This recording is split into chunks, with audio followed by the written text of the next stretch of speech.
العلم الذي يبحث في استخدام الأجهزة والآلات لرصد الصوت ودرجته ومخرجه يسمى علم الأصوات تجربی او الآلی۔ یہ علم اصوات آلائی کے متعلق ہے یا تجرباتی کے متعلق ہے، تو وہ علم آوازوں کا وہ علم جس میں بحث کرتے ہیں فی استخدام الاجہزہ، آلات سے کام لینے سے، یعنی آلات سے کام لے کر آلات کو استعمال کر کے آواز کے درجوں میں، آواز کے نکلنے میں جس علم سے بحث کی جاتی ہے اس علم کو علم آلاتی بھی کہتے ہیں، اس کو علم تجرباتی بھی کہتے ہیں کہ یہ تجربہ کرتے ہیں، اس میں الیکٹرانک آلات کے ذریعے آواز کو دوسری جگہ پر پہنچانا، یہ ساری چیزیں اس میں شامل ہیں۔ اگلا سوال جو ہے سوال نمبر 13، العلم الذي يبحث في تطور الصوت عبر الزمان جو سما علم الاصوات تاریخی، یہ علم اصوات تاریخی ہے، اس میں کسی بھی زبان کی آواز کی ترقی اور گزشتہ اور موجودہ مراحل کا مطالعہ کیا جاتا ہے۔ تو یبحث فی تطور الصوت جس میں بحث کیا جاتا ہے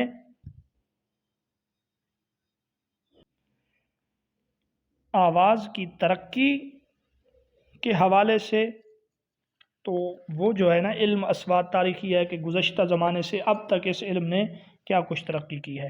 چلتے ہیں سوال نمبر 14 کی طرف، جعل الخلیل معجمہ مرتبا حسب مخارج الحروف مبتدئا بالحلق۔ یہ سوال یہ ہے کہ وہ خلیل جو علم اصوات کا بانی بھی ہے، یہ خلیل، اس نے جو اپنی کتاب معجم لکھی ہے اور اس کو حروف کے مخارج کے ترتیب سے کتاب کو اس نے لکھنا سٹارٹ کیا، تو اس نے کس مخرج سے ابتدا کی ہے؟ تو ان آپشن میں جو درست آپشن ہے وہ ہے حلق، یعنی حلق سے اس نے ابتدا کی ہے۔ اگلا سوال یہ خلیل یرا، خلیل سمجھتا ہے ان الحمزہ، حمزہ لفظ جو ہے حروف میں سے یہ کہاں سے نکلتا ہے؟ تخرج من اقصى حلق، تو خلیل کے مطابق یہ حلق کے آخری حصے سے یہ لفظ ادا ہوتا ہے۔ واو اور یا اور الف لین جو ہے اور حمزہ، ان تمام کا نام خلیل نے کیا رکھا ہے؟ احرف اجوف، احرف جوف، تو ان کو حروف جوف کہتا ہے، حروف ہوا یا حروف الا یا ان میں سے کوئی نہیں، تو درست جواب ہے ان کو خلیل حروف جوف کا نام دیتا ہے۔ سیبویہ نے ایک کتاب لکھی ہے نحو کے متعلق، کتاب کا نام بھی الکتاب ہے، تو سوال یہ ہے قد ختم سیبویہ، سیبویہ نے اپنی کتاب جو نحو کے موضوع پر ہے جس کا نام کتاب ہے اس کو کس باب پہ ختم کیا؟ تو جواب میں سے درست آپشن جو ہے وہ ہے ادغام۔ تو یہاں 2 سے 3 معروضی جو ہے نا وہ بن سکتے ہیں کہ نحو کے موضوع پر کتاب نامی کتاب کس نے لکھی ہے، تو آپ نے کہنا ہے سیبویہ نے۔ سوال یوں بھی بن سکتا ہے نحو کے موضوع پر سیبویہ نے جو کتاب لکھی ہے اس کا نام کیا ہے؟ اس کا نام الکتاب ہے۔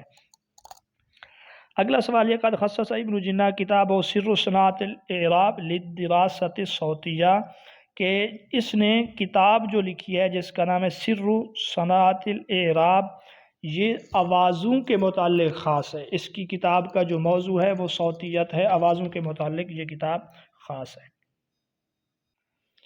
اگلا ہمارا سوال یہ ہے ان البلاغیین کا تحدث عن الاصوات عند حدیثہم، کہ اہل بلاغت جو ہیں، بلاغت والے لوگ جب اپنی باتوں میں آواز کے متعلق بحث کرتے ہیں، بات چیت کرتے ہیں، تو اس وقت ان کی مراد اس سے کیا ہوتی ہے؟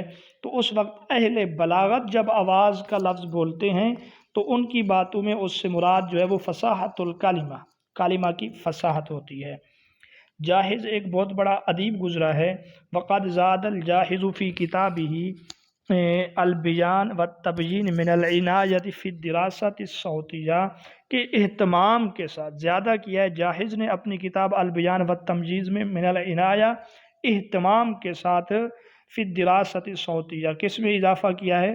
صوتیات کے مطالعے کا اس نے اضافہ کیا ہے۔ تو یہاں پر بھی آپ یہ سمجھیں ایک بات کہ البیان والتبیین بڑا مشہور سوال ہے، اس کے متعلق پوچھا جاتا ہے یہ کس کی ہے؟ تو یہ جاحظ کی ہے، اس نے خصوصی طور پہ علم اصوات پہ جو ہے نا توجہ دی ہے۔ اسی طرح اگلا سوال یہ ہے ان الفلاسفہ، کہ فلسفی جو ہیں وہ بھی کبھی کبھی علم اصوات کے متعلق بحث کر لیتے ہیں، اس کی ایک مثال دے رہے ہیں جیسے ابن سینا فی کتابہ اسباب حدوث الحروف، اسباب حدوث الحروف، یہ ابن سینا کی کتاب ہے اور اس میں علم اصوات کے متعلق اس نے بحث کی ہے۔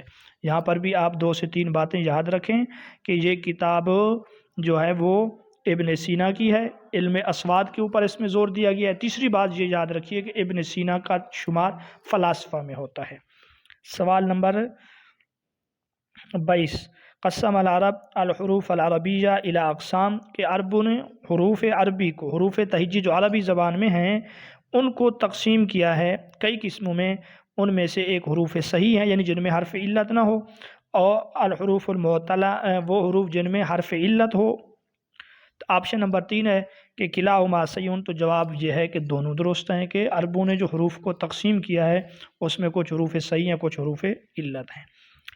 اگلا سوال الف والیا، ان کے متعلق ہے اذا سکنت، جب یہ ساکن ہوں، وجانستها حرکت ما قبلها، اور ان سے پہلے جو لفظ کی حرکت ہے وہ ان کے موافق ہو تو اس کو حرف مد کہتے ہیں۔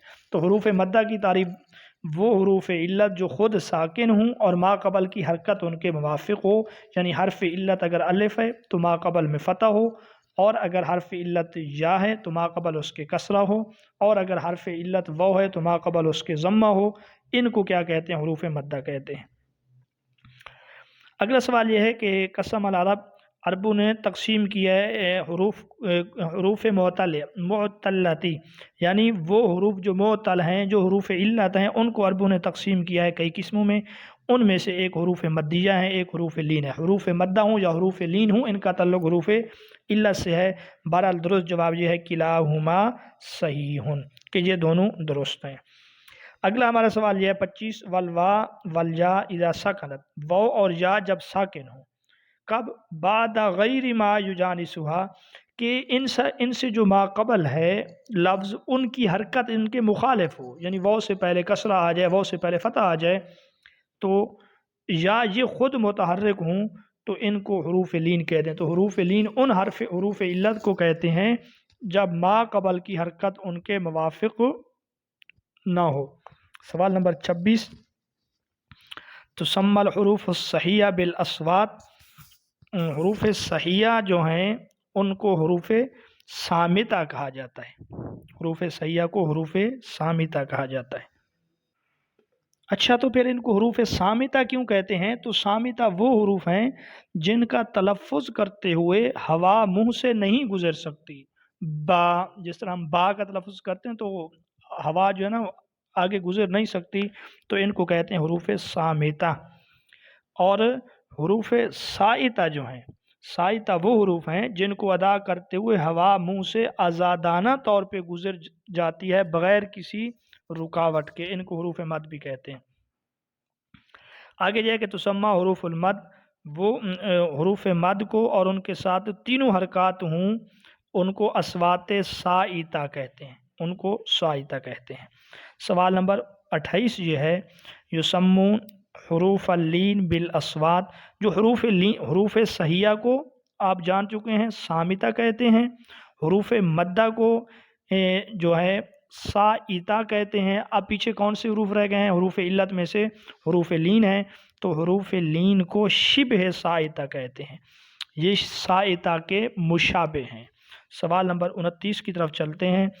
الحرف الذی ينحبس الهواء في أثناء النطق به في أي منطقة من مناطق النطق انحباسا کلیا او جزیا یسمى الصامت، یہ وہی صامت کی تعریف ہے حرف صامت، کہ حرف صامت وہ حرف ہے ينحبس الهواء جو ہوا کو روک لے بولنے کے دوران، فی اثناء نطق بھی، اس لفظ کو بولنے کے دوران، فی ایاتی منطق من مناطق، بولنے کے مراحل میں سے کسی بھی مرحلے میں، چاہے وہ ہوا کو مکمل طور پہ روک لے یا جو ہے نا جزئی طور پہ ہوا کو روک لے، اس کو جو ہے حروف صامت کہتے ہیں۔ اور سوال نمبر 30 آج کا جو آخری سوال ہے، الحرف الذی ینطلق معه الهواء انطلاقا تاما، وہ حرف جن کے ادائیگی کے ساتھ ہوا بھی جاری رہے، یعنی وہ ہوا کو روکتی نہیں ہے، ان کی ادائیگی کے وقت ہوا منہ سے آزادانہ طور پہ گزر جائے، لا یعوقہ عائق، کہ اس کو کوئی بھی رکاوٹ نہ ہو، کوئی روکنے والا اس کو نہ روکے،